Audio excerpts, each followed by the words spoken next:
Alright guys, welcome back to another tech video. Today we're going to be going through your question, answering it, and hopefully finding that solution for you.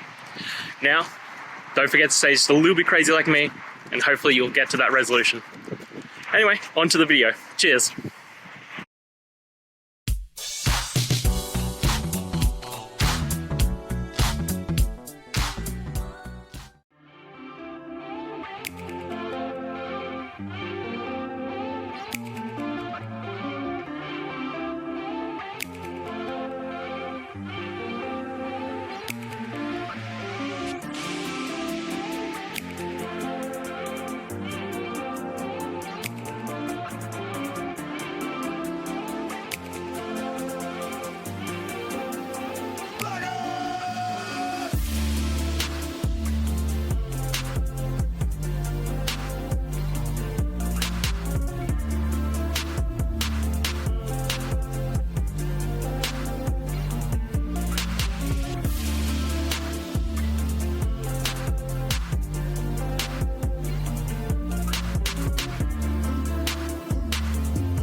And that's it guys. I hope this video helped get you that answer that you're looking for.